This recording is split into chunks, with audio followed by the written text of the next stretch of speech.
जय हिंद दोस्तों। हम साल भर के इलेक्शन की न्यूज़ देख लेते हैं। 2024 में इलेक्शन से रिलेटेड कौन कौन से न्यूज़ आई हैं और उनके बारे में हम देख लेते हैं। तो फर्स्ट न्यूज़ है हमारी साइमल्टेनियस इलेक्शंस, जो हमने ऑलरेडी पिछले मैगजीन से कर रखे हैं। तो इसमें मेन चीज़ें वही हैं, सारी वही चीज़ें हैं जो हमने पहले कवर की हुई हैं। तो हम डायरेक्टली नेक्स्ट न्यूज़ पर चलते हैं। तो और फिर वैसे हमारी नेक्स्ट न्यूज़ है स्टेट इलेक्शन कमीशन, इसके बारे में हम देख लेते हैं। CAG ने अपनी एक रिपोर्ट निकाली है कर्नाटका से रिलेटेड। उन्होंने बोला है कि disempowerment to state election commission delay election to local government. मतलब कर्नाटका गवर्नमेंट जो है लोकल गवर्नमेंट के जो इलेक्शन है उनमें डिले कर रही है। तो ये हमारी मेन न्यूज़ है। फिर हम देख लेते हैं स्टेट इलेक्शन कमीशन का कुछ बेसिक, कि ये जो है इलेक्शन करवाती है पंचायती राज इंस्टीट्यूशन को और अर्बन लोकल बॉडीज़ को। ये जो है अमेंडमेंट के थ्रू लाया गया था। स्टेट इलेक्शन कमीशन जो कि है 73rd एंड 74 अमेंडमेंट एक्ट 1992 में ये लाया गया था, और इसको जो है गडकरी कमेटी ने रिकमेंड किया था। इसके कुछ आर्टिकल हैं, जैसे article 243(k)(1) and article 243(ZA). तो इसमें जो है सुपरिटेंडेंस, डायरेक्शन एंड कंट्रोल किस चीज़ के लिए? Preparation of electoral rolls, conduct of all election to Panchayati Raj panchayat and municipalities respectively shall be vested in state election commission. तो इलेक्टोरल रोल को बनाएंगे, इलेक्शन करवाएंगे पंचायत और म्यूनसिपैलिटी में। ठीक है। फिर नेक्स्ट आर्टिकल है आर्टिकल 243(k)(2), जिसमें बोला गया है condition of service and tenure. जो इनकी सर्विस और टेन्योर होगा स्टेट इलेक्शन कमीशन का, वो गवर्नर डिसाइड करेगा, और इन्हें रिमूव कौन कर सकता है? प्रेसिडेंट। तो इनकी सर्विस और टेन्योर गवर्नर, और रिमूव कौन करेगा? President. He shall not be remove from office accept in the manner of the ground of prescribed for removal of जज ऑफ स्टेट हाई कोर्ट। मतलब अगर इन्हें रिमूव करना है तो सेम प्रोसेस फॉलो होगा जैसे स्टेट हाई कोर्ट के जज को हटाने के लिए यूज़ होता है। मतलब वही जैसे सुप्रीम कोर्ट के जज को हटाने के लिए होता है, एक तरीके से इम्पीचमेंट करना होता है, उसी तरीके से इनको भी पार्लियामेंट के थ्रू हटाया जाएगा और प्रेसिडेंट ऑर्डर देंगे इन्हें हटाने का। इनके फंक्शन देख लेते हैं। डिलिमिटिंग कॉन्स्टिट्यूंसी मतलब एक तरीके से बताएंगे कि कहाँ पर कितनी कॉन्स्टिट्यूंसी होंगी, कौन से डिस्ट्रिक्ट में कितनी कॉन्स्टिट्यूंसी है, और कितनी पंचायती राज होंगी, म्यूनसिपैलिटी की, वो सब तय करेंगे स्टेट इलेक्शन कमीशन। और इलेक्टोरल रोल्स बनेंगे for local body election. Seat reserve seat करेंगे SC ST OBC के लिए, कितनी कितनी सीट कहाँ रहेंगी। और डिस्प्यूट का डिसीजन इनके ऊपर होता है। अगर मान लीजिए कोई कैंडिडेट डिस्क्वालिफिकेशन के लिए एलिजिबल है या नहीं है, या फिर कहीं पर कोई धांधलेबाजी हुई है, कहीं पर बूथ कैप्चरिंग हुई है, तो उस सारे डिस्प्यूट को रिजॉल्व कौन करेगा कि दोबारा इलेक्शन होंगे या नहीं होंगे। वहाँ पर कोई डिस्क्वालीफाई होगा नहीं होगा, तो वो स्टेट इलेक्शन कमीशन के हाथ में है। फिर ये गवर्नर को एडवाइस भी करता है on matter of conduct local body election. Governor को एडवाइस जारी करेगा कि इस लोकल बॉडी में इलेक्शन होने चाहिए, पंचायत म्यूनसिपैलिटीज़ वगैरह में, ये सब। नेक्स्ट न्यूज़ है हमारी डिलिमिटेशन कमीशन से रिलेटेड। तो सुप्रीम कोर्ट ने बोला है किशोर चंद्रा चंगलाल राठौड़ केस 2024 ने बोला है कि constitutional court have the power to review order of delimitation commission if an order is manifestly arbitrary. अगर इन्हें लगता है कि ये जो डिलिमिटेशन कमीशन का जो फैसला है, जो भी इन्होंने फैसला लिया है कॉन्स्टिट्यूंसी से रिलेटेड, वो इन्होंने बिना किसी लॉजिकल रीजनिंग के लिया गया है या मनमर्जी के इन्होंने ये फैसला लिया है, तो सुप्रीम कोर्ट या कोई कोर्ट, कॉन्स्टिट्यूशनल कोर्ट, मतलब मिनिमम 5 जजों की जज जो है वो इसे देख सकती है। तो अब हम देख लेंगे डिलिमिटेशन कमीशन के बारे में कि डिलिमिटेशन जो है वो क्या काम करती है? Fixing of number of seats and boundaries of territorial constituency. तो सीट्स और कॉन्स्टिट्यूंसी की टेरिटरी एक तरीके से घोषित करती है कि इस कॉन्स्टिट्यूंसी कहाँ से कहाँ तक, उसमें कितने विलेजेस होंगे, कितने टाउन होंगे, ये सारी चीज़ें वो फिक्स करती है लोकसभा में और लेजिस्लेटिव असेंबली दोनों में। इसकी रिस्पॉन्सिबिलिटी क्या होती है कि हाई पावर बॉडी असाइन होती है इसमें, और उसे बोलते हैं डिलिमिटेशन कमीशन, और इसे बाउंड्री कमीशन भी बोला जाता है। बात करें हम इसके आर्टिकल की, कॉन्स्टिट्यूशनल वैलिडिटी इसकी आर्टिकल 82 से आती है कि delimitation is done by such authority and in such manner as president may by law determined. यानी प्रेसिडेंट डिटरमाइन करेंगे, प्रेसिडेंट ही बताएंगे इनकी अथॉरिटी और ये किस तरीके से काम करेंगे। In India such delimitation commission have been constituted 4 time. 4 बार अभी तक इंडिया में डिलिमिटेशन कमीशन बनी है। एक 1952, 1963, 1973 और 2002। ये 4 बार लास्ट टाइम जो बनी थी वो 2002 में बनी थी, हमें याद रखना है। और डिलिमिटेशन कमीशन जो है वो स्टैट्यूटरी बॉडी है, लेकिन इसका जो आधार लिया जाता है वो आर्टिकल 82 से लिया जाता है। आर्टिकल 82 में इतना लिखा है delimitation is done by such authority and in such manner as president. मतलब डिलिमिटेशन कमीशन के बारे में नहीं लिखा कॉन्स्टिट्यूशन में, बट ये लिखा है कि डिलिमिटेशन जो है वो पार्लियामेंट करेंगे, पार्लियामेंट के लॉ के थ्रू बनाया जाएगा, और किस तरीके से ये किया जाएगा उसके थ्रू इसकी अथॉरिटी और किस तरीके से ये काम करेगा ये पार्लियामेंट डिसाइड करेगा। बाकी रही बात डिलिमिटेशन कमीशन, ये जो है स्टैट्यूटरी बॉडी है। Delimitation commission decision are considered final. इनका जो डिसीजन होगा वो फाइनल होगा और चेंज नहीं कर सकता कोई भी कोर्ट इसे। ना तो कोर्ट चेंज कर सकती है, ना ही कोई लोकसभा या फिर मतलब ना तो पार्लियामेंट चेंज कर सकते हैं, ना कोई लेजिस्लेटिव असेंबली इसे चेंज कर सकती है। बट इस जो ये डिसीजन लेगी उसकी कॉपीज़ जो है वो लोकसभा और लेजिस्लेटिव असेंबली में एक तरीके से दे दी जाएगी इसकी कॉपी की इन्होंने ये डिसीजन लिया है, बट वो मॉडिफिकेशन नहीं कर सकते इसमें। ठीक है। अब हम देखते हैं इसमें 3 लोग होते हैं। इसके जो चेयरमैन होते हैं वो होते हैं या तो जज होंगे सुप्रीम कोर्ट के, ठीक है, या जो भी रिटायर्ड जज होंगे या रिटायर्ड सीजीआई होंगे वो इसके चेयरमैन होंगे। फिर है चीफ इलेक्शन कमिश्नर और an election commissioner nominated by chief election commissioner. तो चीफ इलेक्शन कमिश्नर इसके मेंबर होंगे या फिर चीफ इलेक्शन कमिश्नर जो भी नॉमिनेट करेंगे वो इसका मेंबर होगा। फिर state election commissioner of concern state, ठीक है, अगर मान लो किसी स्टेट का वो हो रहा है तो उसमें स्टेट इलेक्शन कमिश्नर होगा इसका मेंबर। तो ये 3 होंगे, जज होगा और इलेक्शन कमिश्नर होगा और स्टेट इलेक्शन कमिश्नर होगा। नेक्स्ट न्यूज़ की तरफ चलते हैं हम ईवीएम और वीवीपैट से। तो एडीआर करके एक ऑर्गेनाइजेशन है जिसे हम एसोसिएशन फॉर डेमोक्रेटिक रिफॉर्म्स बोलते हैं। तो एक केस हुआ है जिसका नाम है ADR versus ECI and other 2024। इसमें सुप्रीम कोर्ट ने डिसमिस किया है request for all cross verification of EVM data with VVPAT. Supreme court ने बोला है, इन्होंने क्या बोला था एडीआर ने, कि सारी ईवीएम वीवीपैट को वेरीफाई करना चाहिए, ठीक है। वो हम बताएंगे कितनी पहले होती थी वेरीफाई, लेकिन इन्होंने ये बोला था कि जितनी वीवीपैट है उन सबको वेरीफाई करना चाहिए कि वो ठीक वोटिंग हुई है या नहीं हुई है। तो सुप्रीम कोर्ट ने बोला है ऐसा नहीं हो सकता, उस पिटीशन को डिसमिस कर दिया है। अब हम बात करते हैं ईवीएम और वीवीपैट की। ईवीएम जो है वो portable micro controller based instrument है design to modernise election commission. It is manufactured and supplied by ECI by Bharat electronic limited under ministry of defence and electronic corporation of India limited. ये department of atomic energy, ये 2 संस्थाएं जो है ये manufacture करती हैं EVM और VVPAT को। और गोवा में सबसे पहले वीवीपैट का इस्तेमाल किया गया था ईवीएम के साथ 2017 में, ठीक है। 2017 में सबसे पहले ईवीएम और वीवीपैट का यूज़ किया गया था। फुल्ली डिप्लॉयड हुआ था ये लोकसभा के इलेक्शन में, वो 2019 में किया गया था। याद रखना, इफेक्ट 2017 में गोवा की लेजिस्लेटिव असेंबली में होता है, 2019 की लोकसभा की जनरल इलेक्शन में हुआ था। अब इसकी जर्नी देख लेते हैं ईवीएम और वीवीपैट की। 1982 में सबसे पहले केरला के बाई इलेक्शन में ईवीएम का यूज़ किया गया था।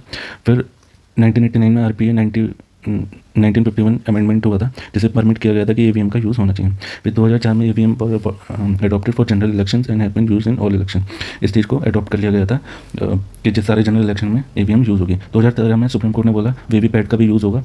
इस केस के द्वारा Subramaniam Swamy versus election commission of India ये केस हुआ था। इसमें सुप्रीम कोर्ट ने बोला था कि ये वीवीपैट को यूज़ करना मैंडेटरी हो गया। 2019 में सुप्रीम कोर्ट ने बोला N Chandrababu Naidu versus union of India that 5 EVM पर असेंबली कॉन्स्टिट्यूंसी और assembly segment in parliamentary constituency required VVPAT verification. Supreme court ने बोला सिर्फ 5 ईवीएम जो है वो वेरीफाई होंगी, सारी नहीं होंगी। और इन्होंने एडीआर ने क्या बोला कि सारी करनी पड़ेंगी। तो इसलिए सुप्रीम कोर्ट ने इस केस का हवाला दिया और बोला था कि सिर्फ 5 होंगी। फिर हम और देख लेते हैं इससे रिलेटेड। उससे पहले हम देख लेते हैं ईवीएम वीवीपैट होता क्या और इसके क्या क्या पार्ट होते हैं। तो ये जो है एक मिनट, तो ये जो है ये हमारे 16 बटन होते हैं। इसमें हम वोट डालते हैं, प्रेस करते हैं और हमारा वोट चला जाता है। ये वीवीपैट है, इसमें हमारा सिंबल छप के आ जाता है, हमें पता लग जाता है हमने कौन सी पार्टी को वोट दिया। फिर ये है हमारा कंट्रोल यूनिट, इसे हम ऑन ऑफ कर सकते हैं। अगर ये ऑफ हो गया तो हम वोट नहीं डाल सकते, अगर ये ऑन है तभी हम वोटिंग कर सकते हैं। तो ऐसा कुछ दिखता है। इसके 3 कंपोनेंट हैं, इसे हम कंट्रोल यूनिट बोलते हैं, इसे वीवीपैट बोलते हैं और इसे हम बैलेट यूनिट बोलते हैं। तो ये हमें याद रखना है, ये हमने बता दिया है। तो इसके फ़ायदे क्या होता है कि ये ईवीएम को जो है एक्सटर्नल पावर की ज़रूरत नहीं होती, इसके अंदर बैटरी होती है, उसी से ये रन करता है। और negating a scenario of invalid vote का मामला जो है वो सारे खत्म हो गया। कि मान लो पहले जो होता था ठप्पा लगता था एक पेपर पे, कि इंक का ठप्पा लगता था, जिसकी वजह से अगर मान लो इंक फैल गई तो उससे ये हो जाता था कि ये इनवैलिड हो गया वोट। लेकिन अब इसमें कुछ ऐसा है ही नहीं, सिंपली वोट करते हैं वो नंबर इस पर आ जाते हैं कंट्रोल यूनिट पर। फिर it does not permit more than 4 vote पर मिनट, 1 मिनट में 4 वोट से ज़्यादा अलाउड नहीं करता। जिससे हमें ये पता लग सकता है कि यहाँ पर पता क्या लग सकता है, बूथ कैप्चरिंग हो ही नहीं सकती।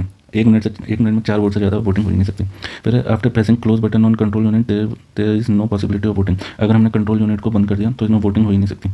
फिर है not possible to preprogram EVM in spurious manner. इस पर तो खैर काफ़ी ज़्यादा एक तरीके से कंट्रोवर्सी चल रही है कि इसमें जो है हैकिंग हो सकती है और पहले से प्री प्लान प्रोग्रामिंग हो सकती है। नेक्स्ट न्यूज़ है हमारी मॉडल कोड ऑफ कंडक्ट से रिलेटेड। तो न्यूज़ है हमारी, in response to violation of model code of conduct during Lok Sabha election commission of India has recently issue directive to political parties and their representative to utilise social media platform ethically. तो model code of conduct के बारे में जान लेते हैं। ये 1960 में पहली बार इंट्रोड्यूस हुआ था state election commission state assembly election in Kerala में पहली बार मॉडल ऑफ कंडक्ट लगा था। केरला में ही पहली बार हमने ईवीएम यूज़ करी थी बाई इलेक्शन में, और केरला में ही पहली बार हमने मॉडल ऑफ कंडक्ट यूज़ किया था 1960 में। और ये कब हुई थी? 1982 में ईवीएम पहली बार लगी थी, मॉडल कोड ऑफ कंडक्ट 1960 में।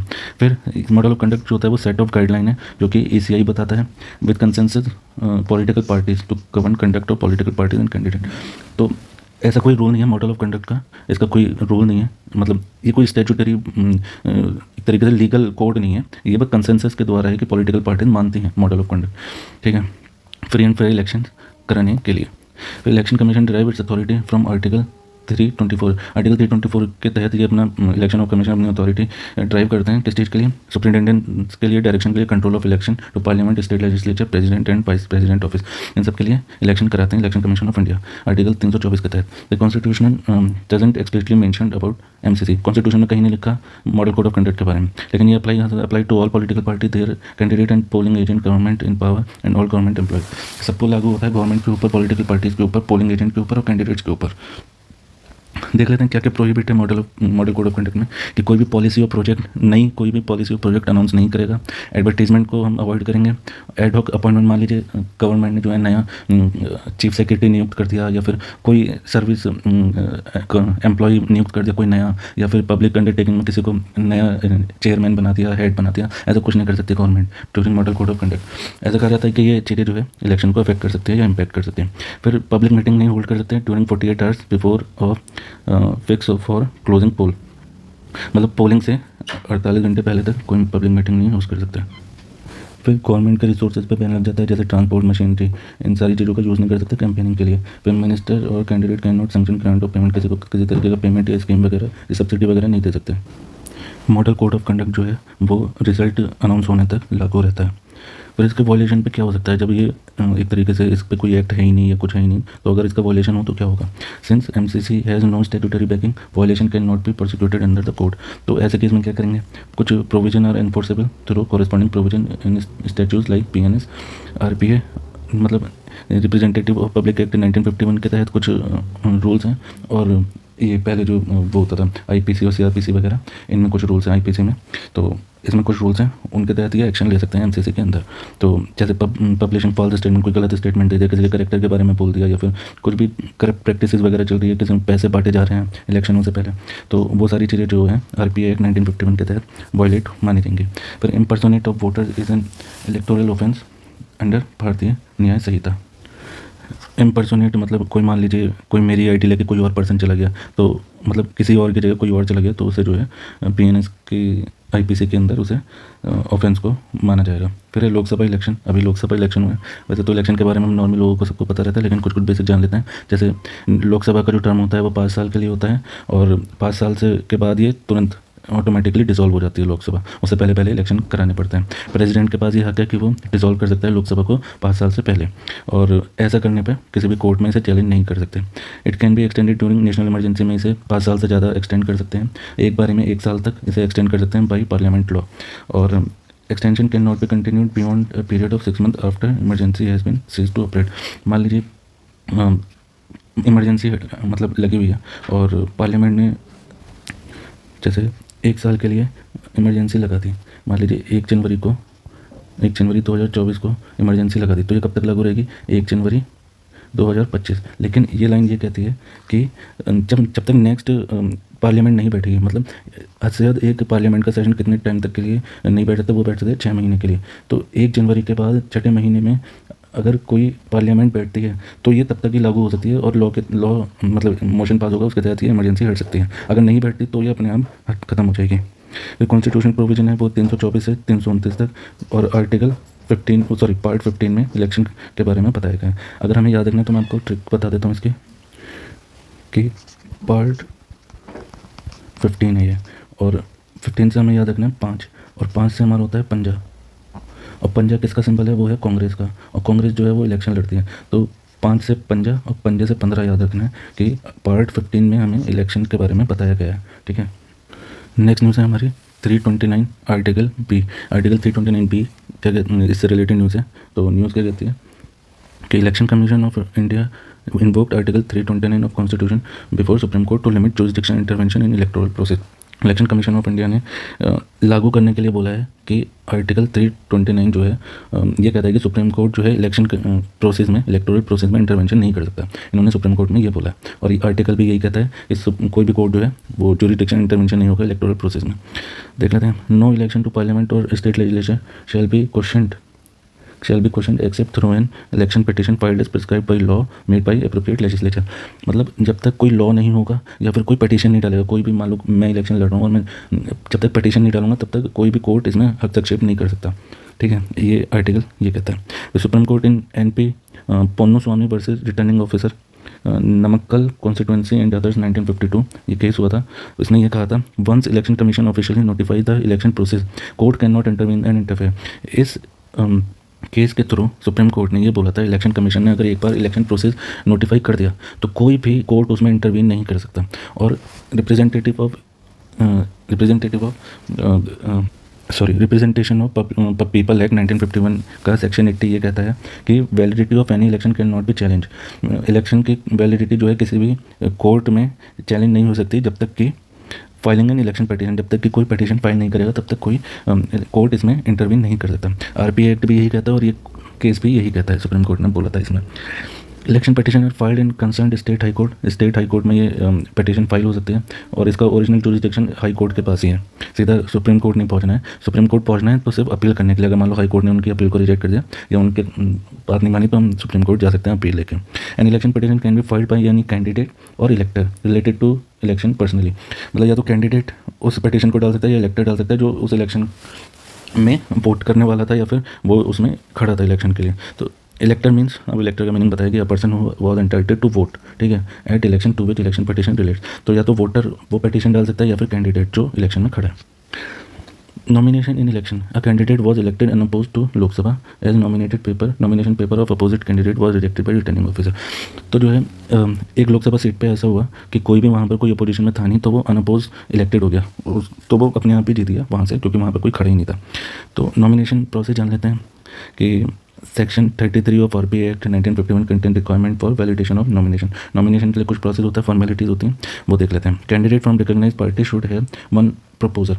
मान लीजिए कोई कैंडिडेट है इलेक्शन लड़ने जा रहा है और जब वो नॉमिनेशन के लिए जाएगा तो अगर कोई रिकॉग्नाइज पॉलिटिकल पार्टी है तो उसके साथ कम से कम एक प्रपोजर तो होना ही चाहिए, ठीक है। और कैंडिडेट फ्रॉम इंडिपेंडेंट, अगर कोई इंडिपेंडेंट कैंडिडेट है या अनरिकॉग्नाइज पार्टी से है तो उसके साथ कम से कम 10 प्रपोजर होने चाहिए वहाँ पर नॉमिनेशन फाइल करने के टाइम पे। तो proposal should be इलेक्टर from that respective constituency. मतलब प्रपोजर ऐसा नहीं है कि कहीं भी किसी भी देश के कोने से आके उसे प्रपोज करने, वो उसी कॉन्स्टिट्यूंसी से होने चाहिए, ठीक है। तो रिकॉग्नाइज पार्टी से एक प्रपोजर होना चाहिए, इंडिपेंडेंट और अनरिकॉग्नाइज पार्टी से 10 मेंबर प्रपोजर होने चाहिए। फिर section 33 of RPA 1951 also deal with nomination of election of candidates and presentation of valid information. इन्हें जो है कुछ इन्फॉर्मेशन देनी पड़ती है, जैसे ये कितना कमाते हैं, इनकी वेल्थ कितनी है, इनके ऊपर, तो ये सारी चीज़ें कुछ इन्फॉर्मेशन इन्हें देनी पड़ती है अलग अलग फॉर्म में, काफ़ी सारे फॉर्म इन्हें भरने पड़ते हैं तो उसमें देनी पड़ती है। फिर recently supreme court held that election candidate have right to privacy as regard to matter which are of no concern to voter और are irrelevant to candidature of public. मतलब ये है कि ऐसा नहीं कि कोई भी उठा के कोई किसी कैंडिडेट के बारे में कुछ भी जान ले, उसकी आय कितनी है, उसकी वेल्थ कितनी है, ऐसा नहीं होना चाहिए। ऑल्दो ये पब्लिक हो जाती हैं लेकिन फिर भी कोई भी इंसान इनकी पर्सनल चीज़ों के बारे में नहीं जान सकता, ठीक है, क्योंकि ये राइट टू प्राइवेसी में आ जाता है। ऐसा नहीं है कि कोई भी वोटर उठा के इनके बारे में पूछने लग जाए। फिर सेक्शन 36 ऑफ RPA 1951 क्या प्रोवाइड करता है, scrutiny of nomination, empower returning officer to reject nomination on grounds of defect of substantial character. मान लीजिए इनके फॉर्म में कुछ भी गलत पाया जाता है या फिर ठीक से फॉर्म नहीं भरा हुआ, इनकी इन्फॉर्मेशन गलत है, तो रिटर्निंग ऑफिसर इनका नॉमिनेशन पेपर रिजेक्ट कर सकता है। नेक्स्ट न्यूज़ हमारी रीपोलिंग से related. Election commission of India conducted repolling for Lok Sabha general election in various polling station of Manipur and Arunachal Pradesh.